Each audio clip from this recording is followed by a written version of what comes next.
Hello, everyone. Kevin Carrillo here, and welcome to another episode of the Cannabinoid Connect podcast.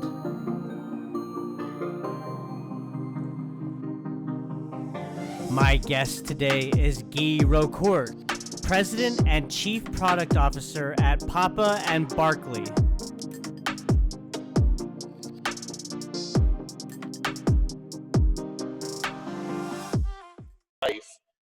This is what I'm doing, providing an essential service, and have been providing an essential service. Right. Yeah. And I just clicked record, man. So I figured we could just roll into this.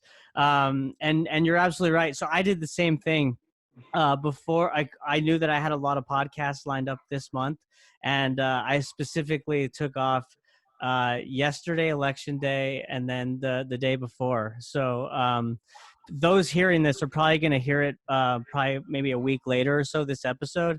But it's stressful. It was just kind of good just to kind of, take time for yourself. And but you're right. It was a win for cannabis overall, with the 5 states passing, 4 of which for adult use, and then Mississippi for medical. So, yeah, I mean, that was a victory.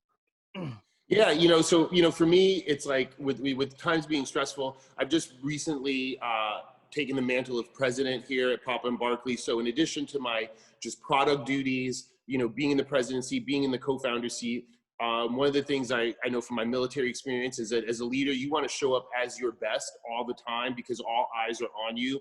And so strategically taking, when you know that you might not be 100% available to support your crew, you should just not be there, because the worst thing you can do as a leader is not support your crew or have too much of your own personal or mental anguish bleed into the decision making, right? Because most folks look to a leader to be that solid ground, right? Chaos, things are going wrong, things are going crazy.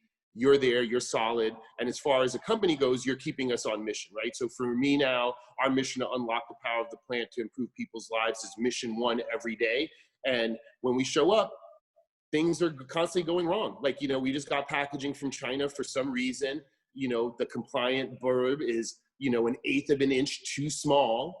And now we're afraid we're going to get flagged. Do we need to re-sticker it? So we're constantly putting out fires, and me just having that solid, okay, it is what it is.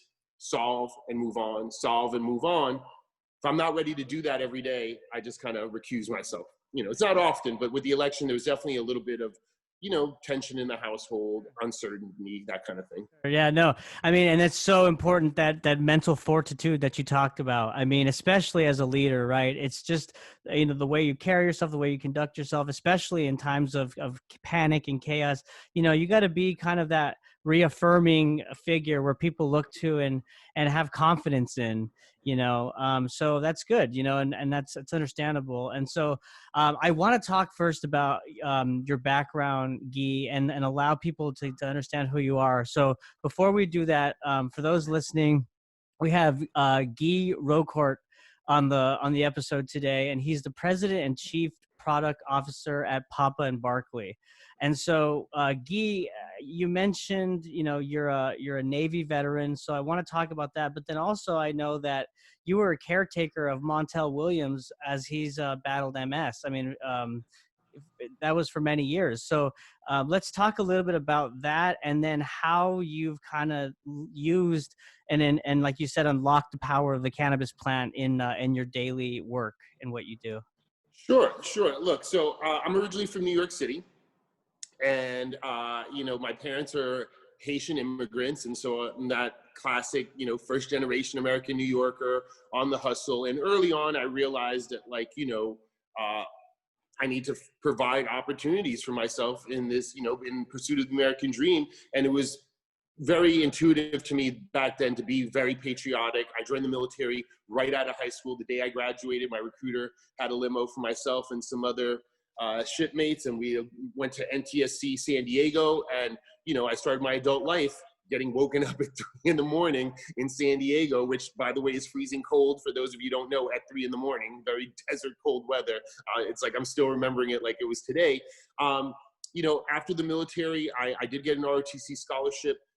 That was during the collapse of the Soviet Union. It kind of made me feel like maybe the military wasn't a prosperous career. I literally believed for a split second, peace on earth, honestly, because, I'd grown up during the Cold War, going under our desk, like this fear of like the Soviet Union, for that to just evaporate. I didn't know enough about politics, about the Middle East. So I decide not to go back to the military. I stay in school. And, once you're in college, the mysteries of paying for school. So if anybody's listening to this, just go. Don't worry about paying. It's like, I know we don't have free education the way we should as a modern nation, but you go. There are people in that school that are going to want to keep you in that school, and they're going to find you grants. They're going to find you ways to pay for it. I still have student loans, but I don't regret it, because we need to educate ourselves. Whether or not the government is going to help us, that's not the point. We need to educate ourselves. Everybody needs to get an education, and you need to do it by any means necessary.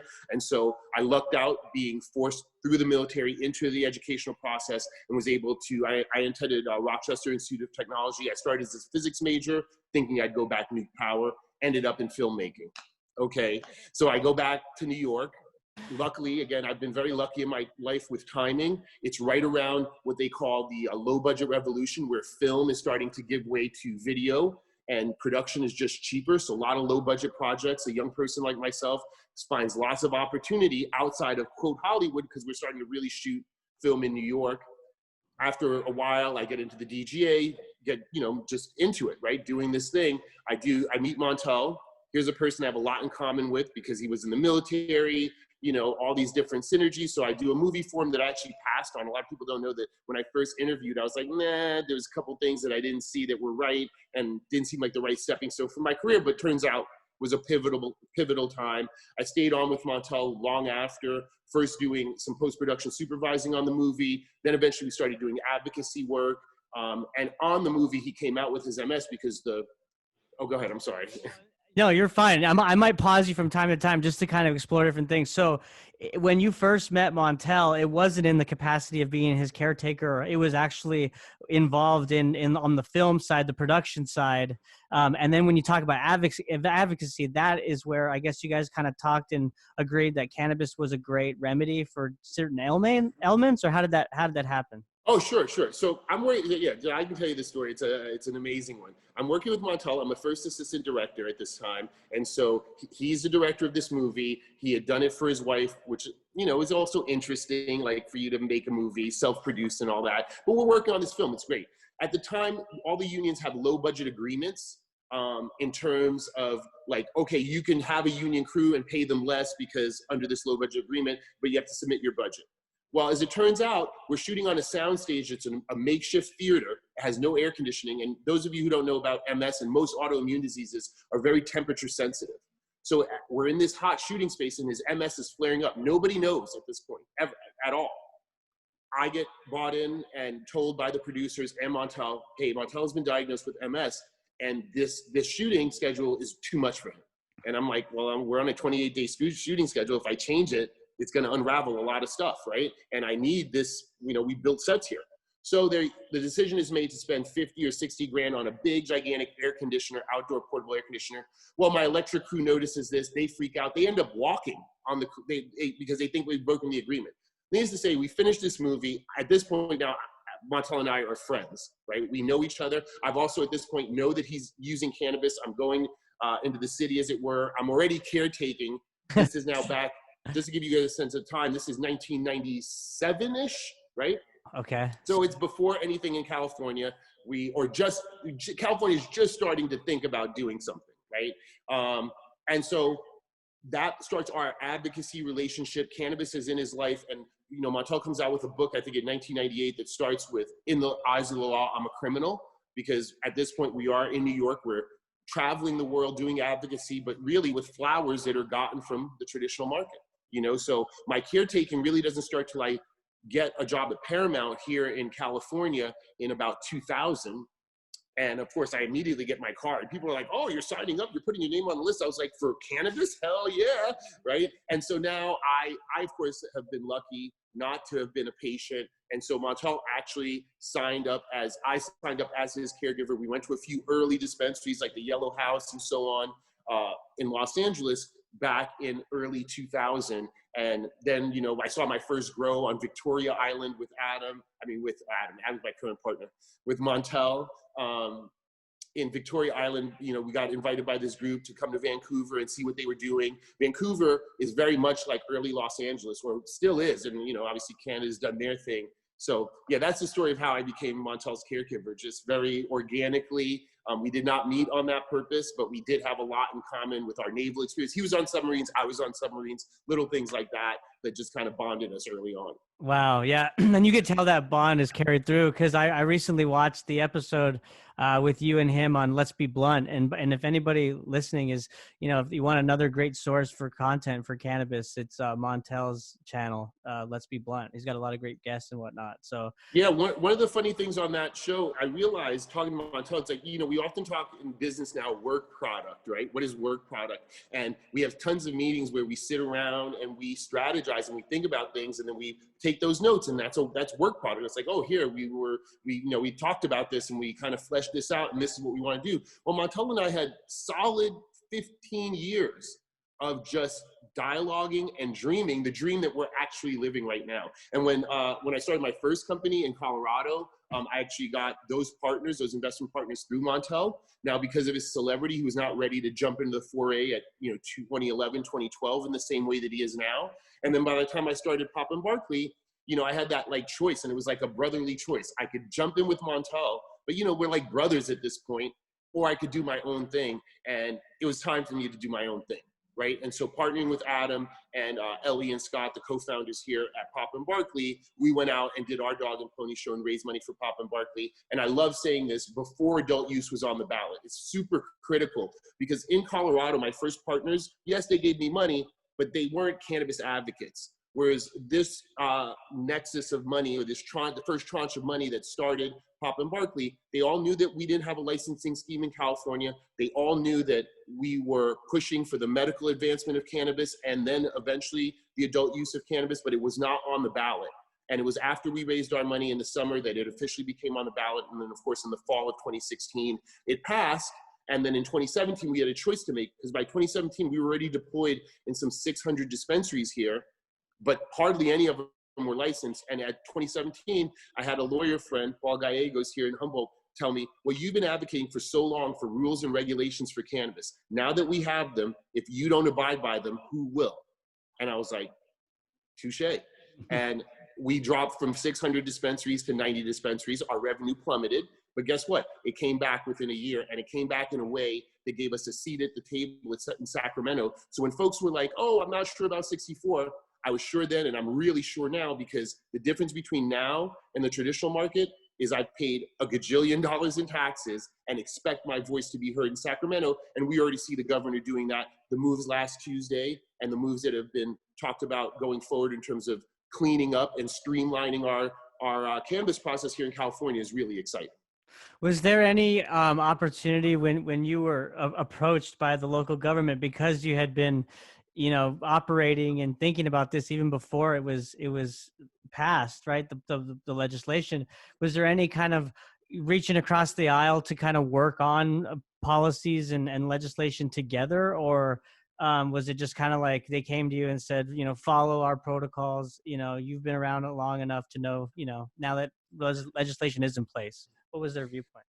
Yeah, no, look, I've been politically active since well before Proposition 19, and Proposition 19, I don't think was exactly right. I don't think the industry was ready for that. So of course it was one of the ones I passed on, but when Proposition 64 came out, there was a lot of back and forth, and definitely a lot of friends in NorCal were like, no way, this is setting us up for failure.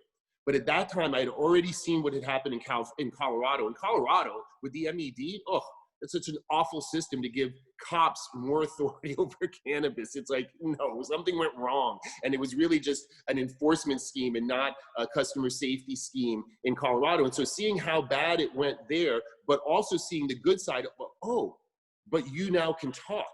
Like, yes, it's not the best system, but it is a system that allows you to pay taxes. And the minute you pay taxes, it means you have a seat at the table, which means now you can start to go to chamber with your data, with your statistics, and say things like, there's been no uptick in crime.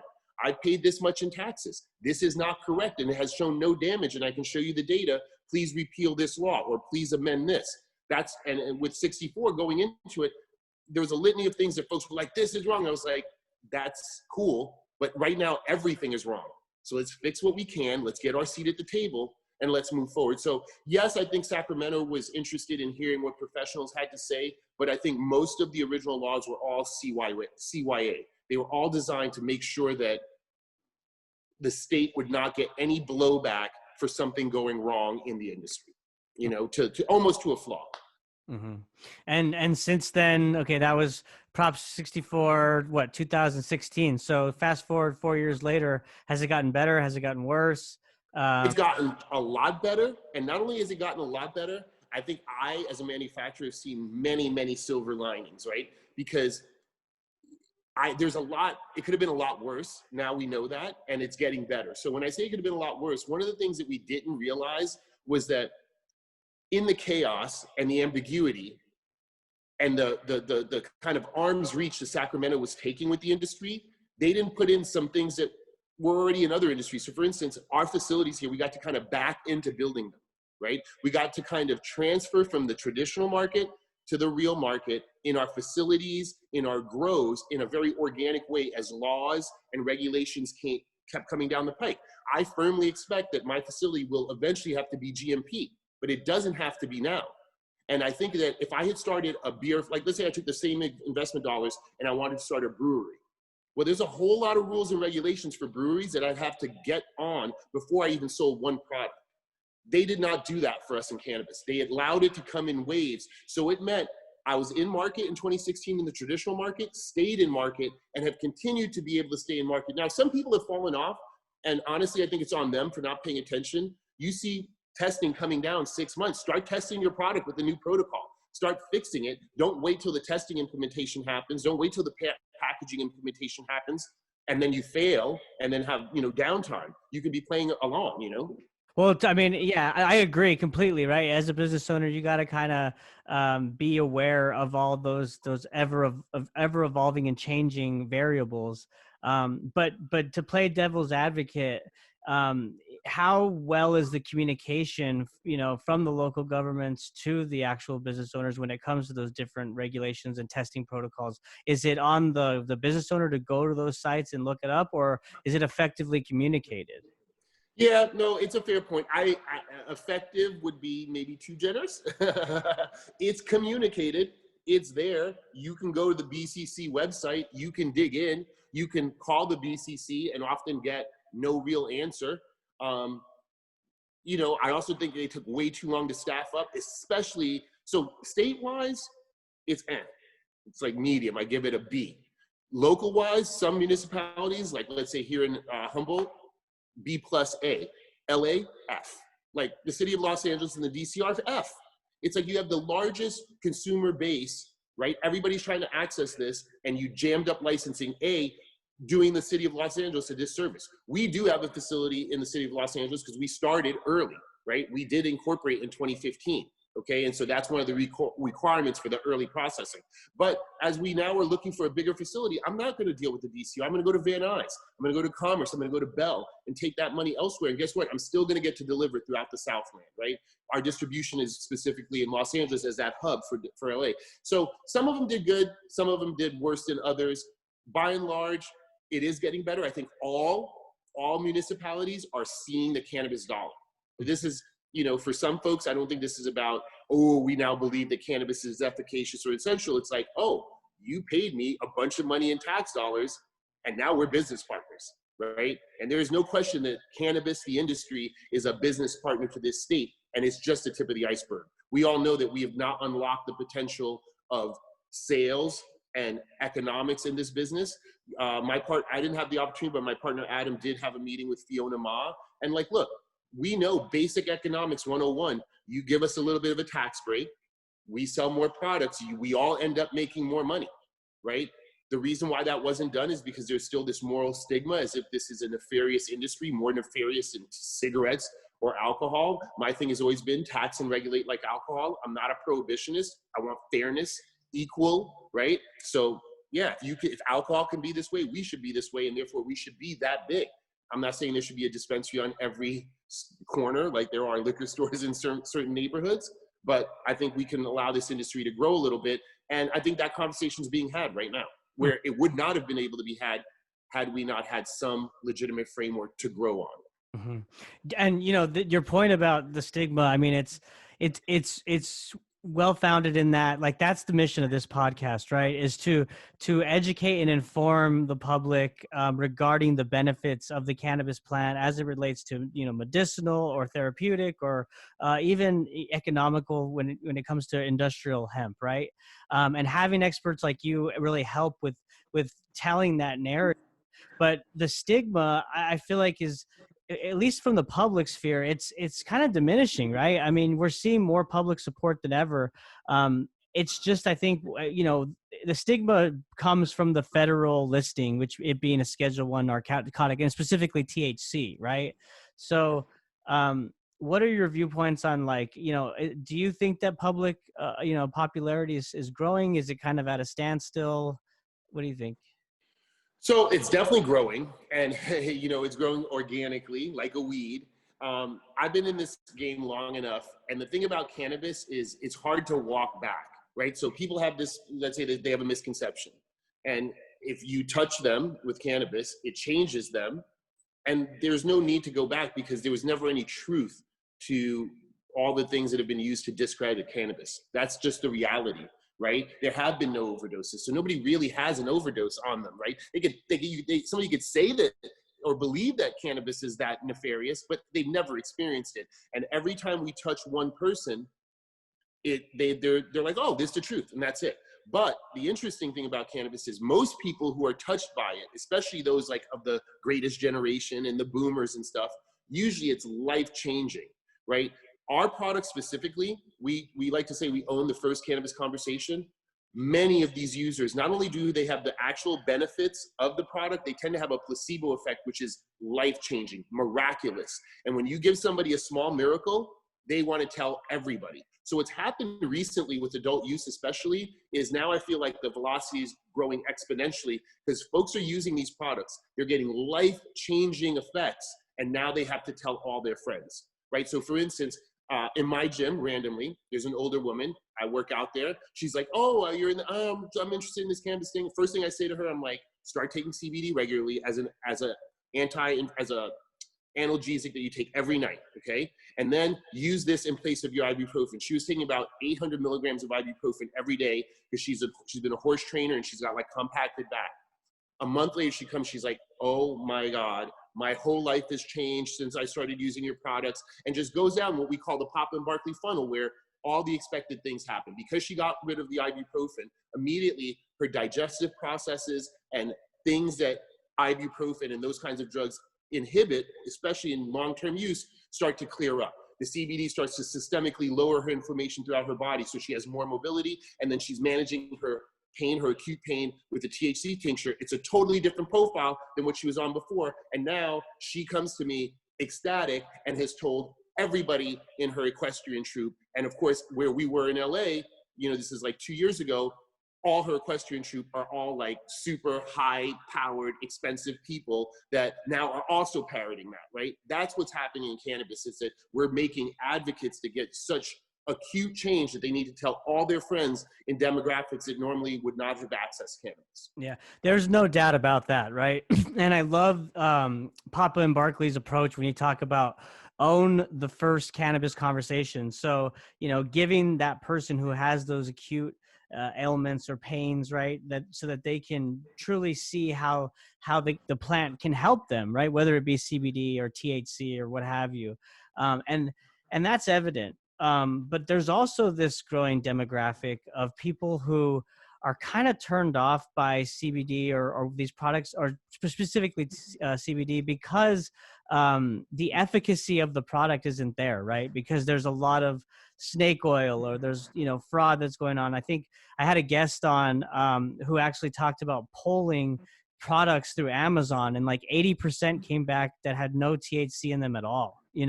So people like those, they'll take it and they say, well, it didn't do anything for me. So my question is, how do we retain those people that may have had a bad experience, one, because the product didn't even have CBD in it, or there were low levels of amount of it, and how do we bring them back where they're using great products like Papa and Barkley produces and other companies?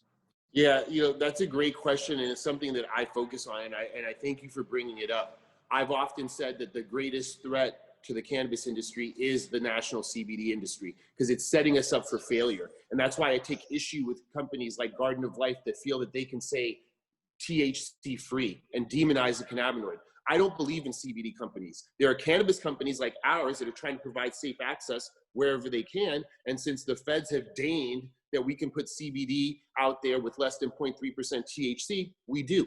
But all our CBD products come from the right cultivars. They're 30-to-1 ratios, which mean that our CBD 30-to-1 in California is the same as our CBD tincture nationally. It has those trace amounts of THC. It is a whole plant. We are not trying to refine out cannabinoids. We would never do that. So we grow the right cultivars that happen to be CBD rich.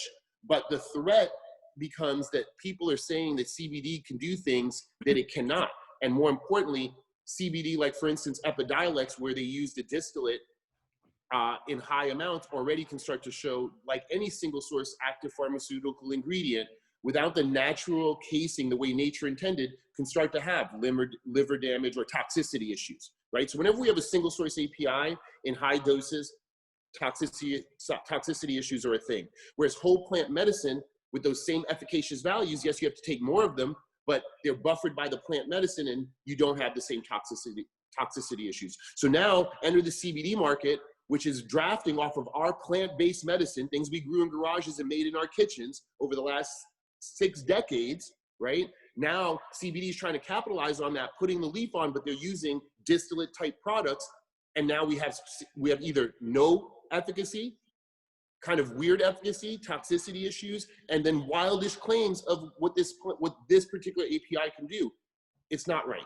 Right. And I mean, let's be clear, right? They're not all bad actors, right? I mean, there is a huge amount of snake oil that is being poured into the industry currently, but I think a lot of that also has to do with the fact that there's no regulations in place, right? We're still waiting on the FDA's consumer oversight.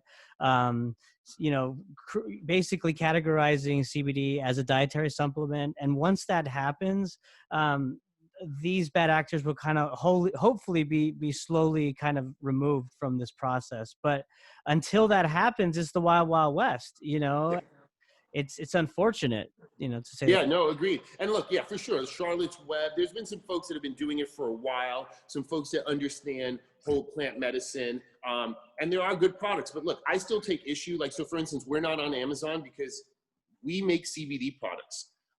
We got into the CBD thing late. Like, believe me, the board puts a bunch of pressure on me because they think that we should be doing as much as another big CBD company online. But we got into it late because I didn't want to say hemp. I didn't want to say milligrams of hemp oil. I wanted to give you the truth of a real product. And I've patiently waited for cannabis to become legal. So do you think I was going to rush with CBD? We're in no hurry. Here at Papa Barkley, we're in for the long haul. I do want to provide safe access. And so if you're in a state like Iowa right now, and I can provide safe access through the mail, at least with some fraction of our products, I'm happy to do that. But I am not inclined to mask it and say hemp oil or whatever wording that the legal team is always trying to get us to do, because that's adding further to the misinformation, and we can't be party to that. No, I totally get that, man. From like a principle standpoint, you just don't want to do it. Unfortunately, I mean, from my perspective, also, I run a social media marketing company, and some of my clients are in the cannabis industry. And there's a lot of things that you have to do to beat the algorithm in terms of keywords. You know what I mean? So in some cases, you're almost forced to use terminology like hemp infused or hemp derived and things like that. And it's sadly just to get an ad to run or something. So in some cases, your hands are tied, is what I'm saying. Yeah, and I find it humorous that, especially like the Facebook and Instagram platforms somehow have divided our country and allowed nefarious speech to prevail. But meanwhile, you can't say cannabis or CBD. It's like, really? Like our website, like our Instagram, on the Papa Barkley side, it's okay because it's a mature line and we can kind of stick to it and have the right pictures. On our Select line, which is a high-end concentrate for connoisseurs, right? We don't even show anybody even using the product because for fear that, we might draw the ire of, Instagram and Facebook. And I just find that hypocritical. It's one of those things that's like, really, again, cannabis marginalized. Why? Why? Especially youthful, I think of social media. I think of it as a youthful platform. When I think of the youth, I think about my kids being a little bit more woke than I am, a little less conservative than I am. But when it comes to cannabis, it feels like there's always been this universal, like, hard wall. And so when I see, like, social media as this youthful new thing, still, like, fighting against cannabis, I'm like, how is that possible? Yeah, no, there's no doubt, man. Social media, that's one kind of thing that at least I'm really concerned about is the censorship issues that we're seeing on both sides, right? I'm talking, we're a country that's kind of founded on the principle of free speech. And, when that starts to be altered and the goalpost starts to move, as you dictate who can say what and what you're going to mask, at that point, it's dangerous, and the cannabis industry, unfortunately, has been a victim of that for quite some time now. So hopefully with the FDA, coming out with guidelines, that'll help. So, but Guy, let's switch some gears and let's talk specifically about Papa and Barkley. So, I love that y'all take that full wellness approach. So, talk about, the brand and really what cannabis means to you personally and the company, and what you guys' mission is. Yeah. So look, our mission is to unlock the power of cannabis to improve people's lives. And Adam, myself, Ellie, and Scott, the co-founders of this company, along with our investors, especially that first tranche, we have a privilege here to not, we knew early on that we were not only going to have to build our company, but we were going to have to build the industry around it. Okay. And luckily for Adam and I, we were able to have this one moment in time where our personal integrity and passions literally gelled with business.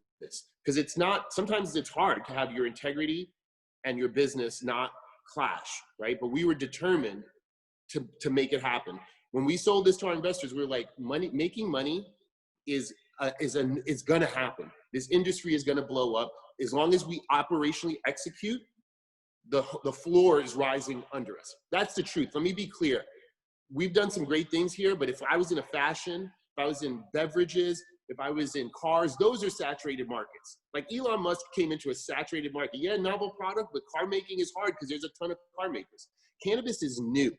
We just have to execute and stay on track. So how do we rise to an even bigger challenge? The bigger challenge is, okay, since you're going to go in and make money, let's make money the right way. Not like tobacco, not like alcohol, not like pharma, but the true high road.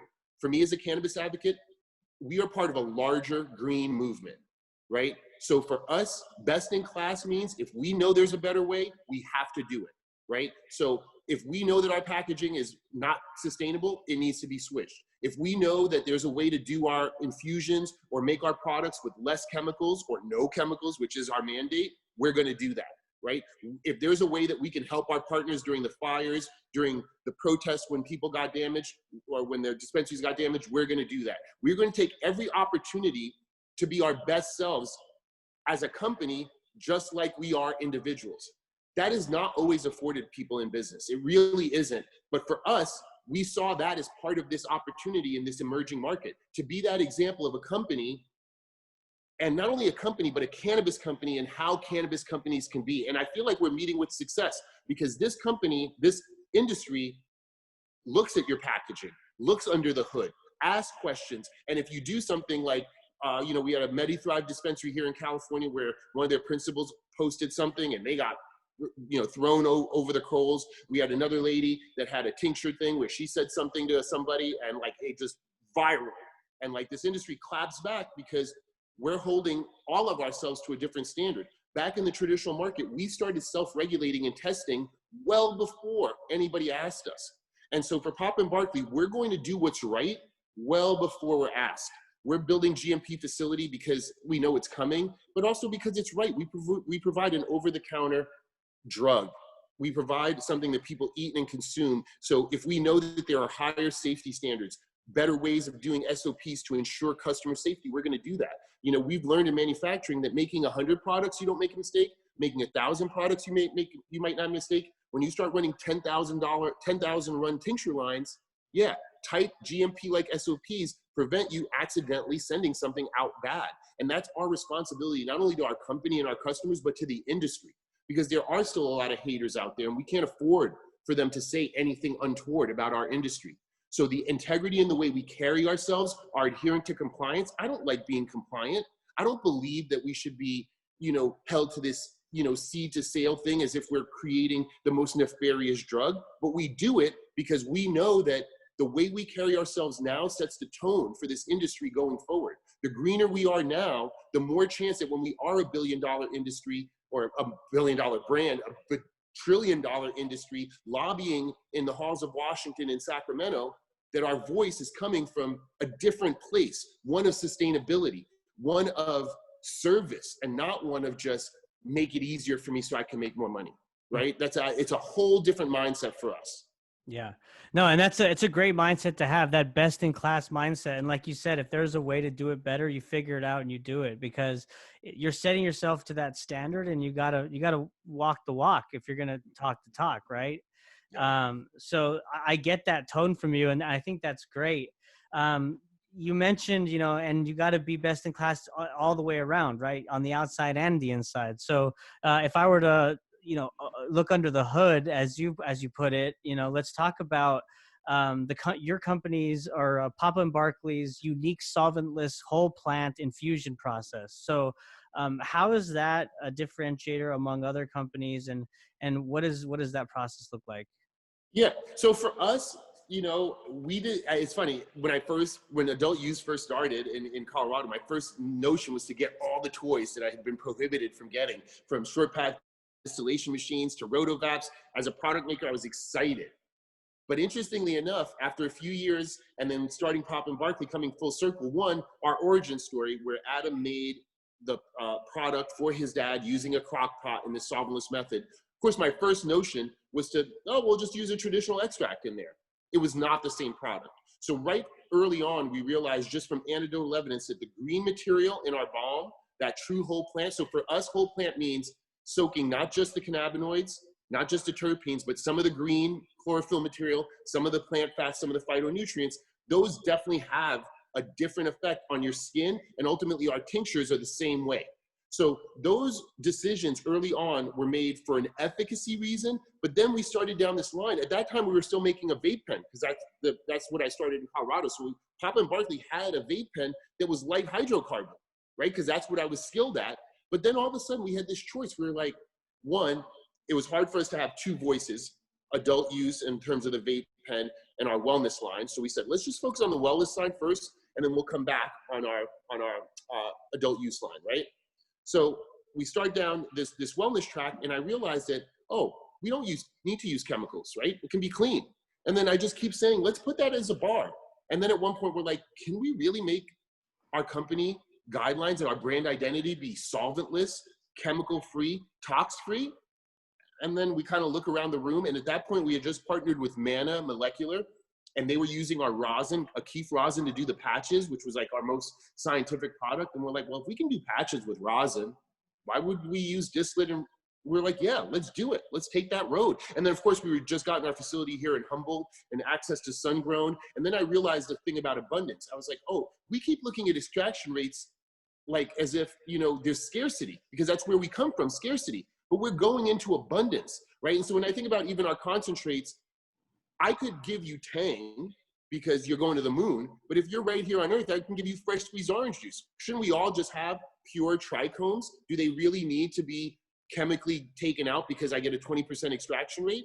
Well, if there's an abundance of flower, and if you're using all your flower correctly, shouldn't you maybe get an ice water hash that's just water, giving you 5% extraction rate, but the purest, a bundle of trichomes. You can actually see the trichomes rolling around, trichome heads.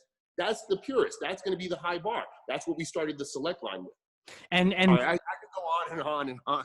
No, I love it. It's great. And I'm learning a lot. I'm sure the audience is too. And so when you talk about that extraction method, are you talking about hydrocarbon?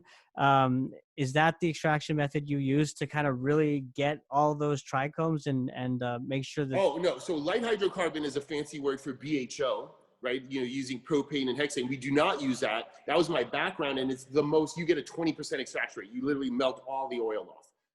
What we do does not get the highest extraction rate, but that shouldn't be the driver, right? The driver should be like cleanliness, like the quality of the milligrams, right? So when you go to dispensaries now, people do buy things based on the milligram count.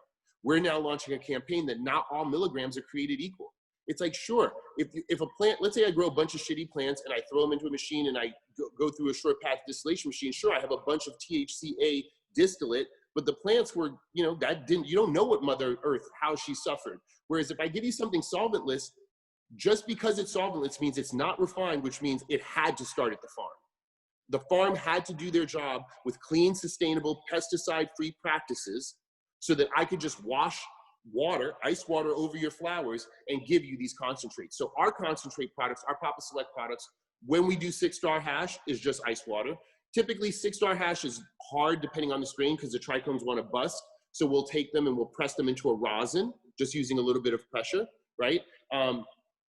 Everything we do at Papa Barkley uses no chemicals now. So we either use direct lipid infusion where we take those flowers and we soak them in a coconut oil or a fractionated coconut oil to make our tinctures, our balm, our massage oil, or we put them in a tumbling machine that's cold and we keef them and get all those crystals and press those crystals into a rosin. Those go into our lotion, into some of our edibles, and they go into our patches, like I said. And then we started a new concept where we take keef and we infuse that keef into coconut oil, which makes for a sweet, hashy infusion, and we use that in our gummies. So we have figured out how to get all the trichomes out of the plant without using any chemicals at all, right? And for us, that means that it honors first and foremost the farm, because now in Humboldt, we have all these farm partners, which we call out whenever we can, especially on the hash products, that have to grow in a way that allows us to take their cannabis and use it without refining it. So to the customer, what that means is it is that holistic thing that, oh, the farm was doing it right. So we know that the environment has been treated correctly and sustainable. I know that no crazy chemicals or weirdness, even if they were taken out, because you can clean up chemicals, but why have them there in the first place? They were just never there. Because the thing about never there is not just that, because a lot of scientists will say, well, whatever, I can use light hydrocarbon and it still has no residual solvents. It's still 0 parts per million. But the fact is, if you use it, somebody has to manufacture it. So why manufacture it in the first place, right? One way to have less petroleum products is to use less things that use petroleum products, right? So I don't have a problem with BHO or light hydrocarbon extracts. I have a problem with the way we get light hydrocarbon, okay? So yes, a good scientist can make awesome shatter that actually is clean and healthy. I wanna be clear that I'm not saying that these folks are making products that are not healthy. I'm just saying that when we look at things holistically, you're using things that eventually, everything has a cost and a carbon footprint. And while you're getting 20% extraction rate and making money, somebody else is suffering, i.e. us, the world, because now we're making more butane. Whereas at Papa Barkley, we're like, what's best in class? I use water. And I've been in conferences where like, well, you're using water and coconut oil, that's a solvent. Fine, water and coconut oil are our solvents, but you know what about water and coconut oil is I'm happy about how they're made versus how other chemicals are made. And I'll be clear that our fractionated coconut oil is fractionated coconut oil, even though I wish it was 100% pure MCT, which is more bioavailable, but we know MCT is hard to source sustainably without going to the Amazon and getting it for palm kernels. So we're like, we won't do that just yet. We find a better, more sustainable way to make MCT. We'll switch to that when that time comes. Best in class, like you said before. I mean, truly, I mean, that's a perfect example, right? Of what you've been talking about in terms of really your differentiator in the market and how Papa and Barkley approach things, right? And it's always just trying to set that high standard. And that's a perfect example of it.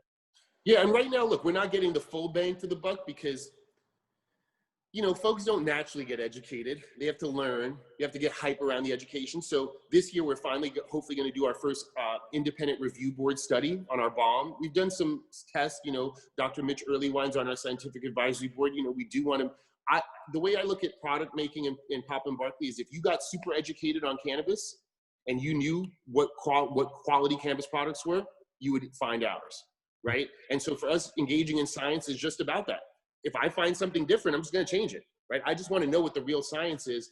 And we need folks to get excited about that. And so we are going to engage in science this year and try to get some fanfare around that science, right? Like some, just hyping knowledge, getting people excited about what is good cannabis, because what's happening now, again, going back to the national CBD, when alcohol prohibition stopped back in the 30s or early 40s, we did not have a palate for wine or beer. We were drinking soda and milk as a nation. Well, right now we don't have a palate for cannabis. And if we continue to water it down, then we'll never get a palate, right? So for us, even our edibles, when I make something, the first question is, does it taste good?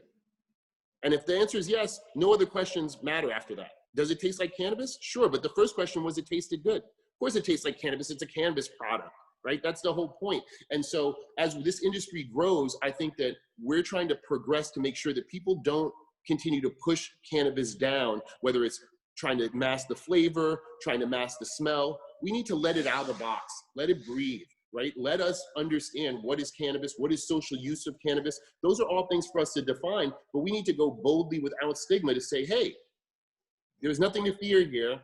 Sure, it tastes a little bit like cannabis, but does it taste great? Yeah. And if you don't want it to taste like cannabis, then don't have a cannabis product. Like if you want chocolate that tastes great, go to Godiva. You want cannabis that has a hint of cannabis, come to us. Right. Yeah. No, it's I'll just tell you that your mindset and kind of your whole approach to things is very, I admire it. You know what I'm saying? I love that you kind of always, like I've going back before, set yourself to that standard, and you're always looking to do the right thing, both, when it comes to social initiatives with the company, but then also, providing the right products. And it's the analogy that you gave when it comes to us not having a palate is spot on. I mean, spot on, because again, that stigma has been so entrenched within our thinking that most people don't even consider the idea of even being open to smelling or even looking or tasting or smoking it, right? So we have a ways to go there, but quality is definitely key in this process, because the more that people are turned off by bad experiences, it's only going to hurt us in the long run, Yeah, no, agreed. For us, it's like, I think that we have this thing in Papa Barkley that we call cannabis shame, and we just have a low tolerance for it. It's like, if you ever feel yourself like thinking like, oh, maybe that's too much THC in it. It's like, no. Like we had analysts, like we use a lot of third-party analysts examine headset data, and at one point they're like, oh, it seems like people are really asking for more of, stronger THC capsules on the adult use side. And first I was like, there is no, stop that. It's all wellness. Secondly, you're wrong.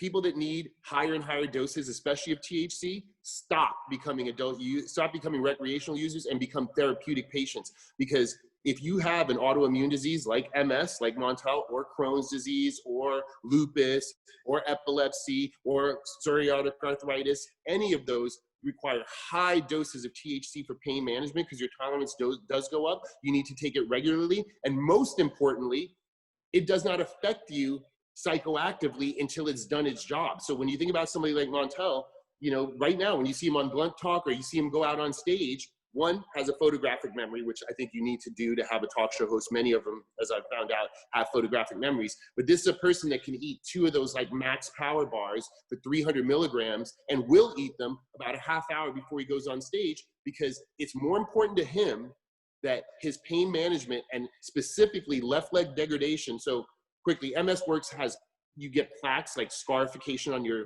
nerves. It prevents the signal from going through. And so what tends to happen is the reason why people can't walk is the signal can't get to their legs in time to keep them going back, going one at a time. So Montel has a little left leg degradation, so the left leg drags. But when he has lots of cannabis, everything's working right, because the ECS is resetting those receptors that are causing static, and now his signal pathways are clear and he can walk. So as he's prancing back and forth up on stage, better to have 300 milligrams of THC, right, and do your thing, than to not have the THC and have maybe Norcos managing your pain, but now you may trip over your own feet.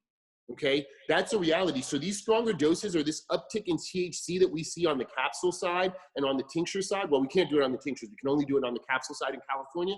It has nothing to do with adult use. That's a false narrative that outside people will look, because of their bias, They immediately think that, oh, it's just a bunch of stoners trying to get THC.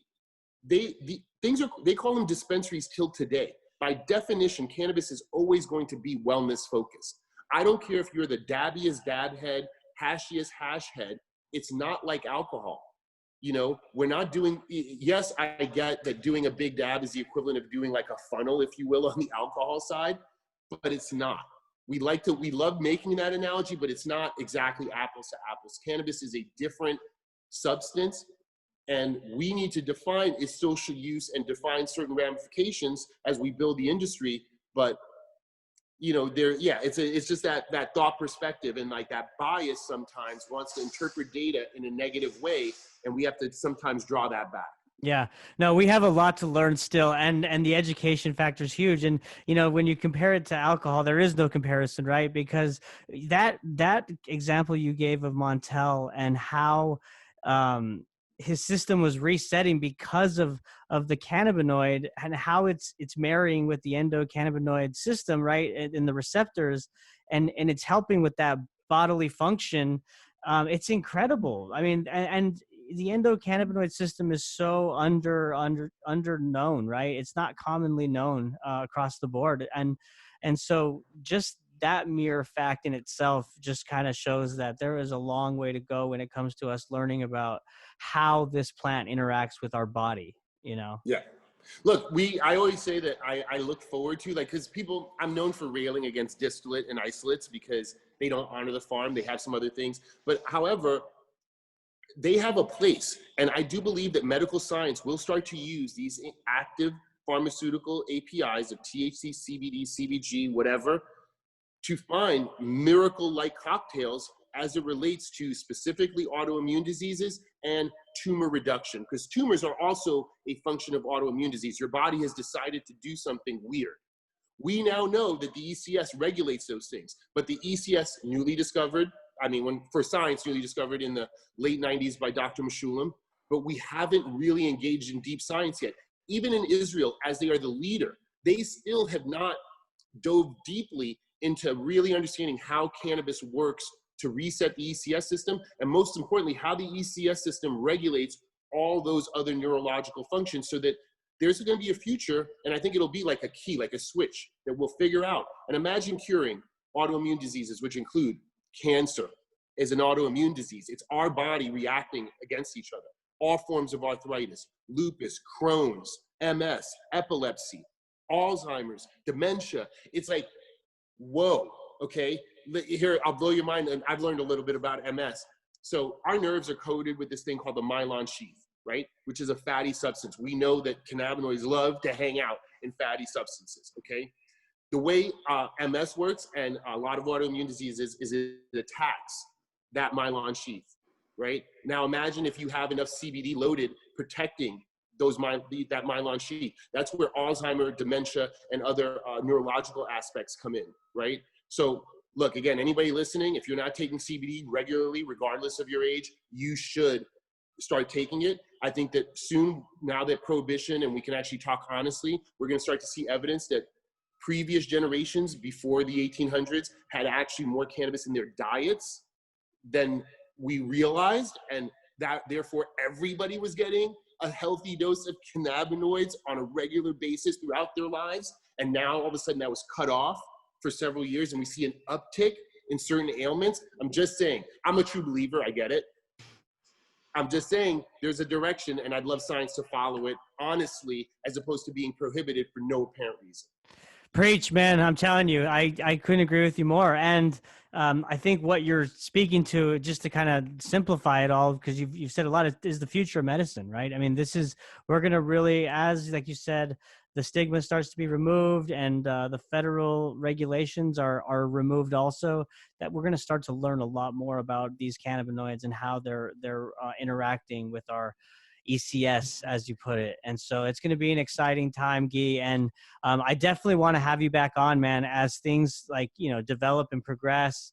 And just, you're on the front lines, and you're providing that best in class mentality and structure to your business. So is there anything you want to leave the audience with before we sign off here? Stay educated. Again, with Papa Barkley, I don't, of course, I love hyping the company, but I think the more educated you are on cannabis and cannabis products and the entourage effect and those kinds of things, the more you'll be inclined to see our products. But broadly, look, we are known for topicals. We're known for our tinctures. But this year, we're trying to also be known for the sleep indication. So we will be coming out with a 3-to-1 ratio. 1 part CBN, 2 parts THC, 3 parts CBD, which for us is a very holistic formula for not only getting to sleep, but staying asleep and getting that restful sleep. So that's an indication that we're going to, cannabinoid that we're going to pull through all our products, tinctures and edibles. And of course, this year we want to be known for edibles. We launched with gummies, the only wellness gummy on the marketplace. One of Montel's famous quotes when adult use was happening is, patients will be left behind. And he did this really emotional speech at Cannabis World Expo in 2017, had people crying. And it's true, he was absolutely right. Adult use happens, the money follows, goes that way, and now patients are left behind. There's no programs for discounts. There's no things being actually formulated for them. So we came out with an edible, sugar-free, vegan. If you have other stuff and you need to be tight with your diet, here's a 5 milligram edible that you can take as much as you want without impacting your diet. That was job one. Now we're coming out with the chocolate, of course, fair trade certified, first fair trade certified cannabis product, I think. We went to the Fair Trade Commission, shared with them what we were buying, told them about our mission, got that. So yeah, we want to be in that edible game this year, but in that right way, in that Papa and Barkley way. And so that's our mission for next year. So for those of you who are eating edibles, I know it's hard to change consumer behavior, try our products. Well, I definitely want to get my hands on some of those products, man. And where can people find your products? Like, what's a website they can go to? So papaandbarkley.com will give you a store locator to some 400 plus dispensaries, which is about 80% of the dispensary market in California. So most dispensaries have our products. They don't all have our full suite, so please ask for it at any dispensary in California. We self-distribute, so we will show up there. We are also on some of the online platforms like Ease, Grassdoor, and Flower Co. and so on for direct to consumer. And then nationally, for those who are outside of California, papaandbarkley.com or papaandbarkleycbd.com. Either way, you'll get there. And we have a subset of our products that are CBD rich, again, using great flowers from the states of Colorado, Oregon, and Vermont that are the right cultivars, that are, flowers you would smoke, but happen to be CBD rich. And we make the products in the same exact way, held to MRSA standards here in California. So, all our products here in California are tested in final form. And so the excipients, the beeswax, all of the materials that are in them had to be sourced to be clean. We could have done it differently on the national side, but of course we would not do that. So on our national side, our products are the cleanest, bar none. And, definitely if you are buying CBD products and you're trying to understand, look at our certificate of authenticity, see if even other people are providing that, and then look at the pesticides, the residual solvents. Unfortunately, generally regarded as safe is good enough, but it's not best in class. We're best in class. 0 not detected is what you'll find when you test our products on the national side as well. Awesome. Well, hey, Guy, keep setting the bar, man, and really appreciate your time today and providing all your insights. I know that our audience got a lot out of it, so I look forward to have you on again real soon. All right. Yeah, thank you. Thanks for the opportunity. Again, for us, we got here by one person at a time, sharing that information, one person at a time. We know in business, for us in business, like we have big group meetings, but they're for fun. When it's serious, you want to take small groups and hear their feedback and share thoughtful information. So I appreciate this platform, because if it's up to me, if I have to educate every single 300 million Americans one at a time, that's what I'm going to do. Hey, you and me both, man. So we're on the mission together in that aspect. So awesome. Well, hey, thanks again. And I appreciate everybody for listening. All right. We'll talk to you next time. Bye.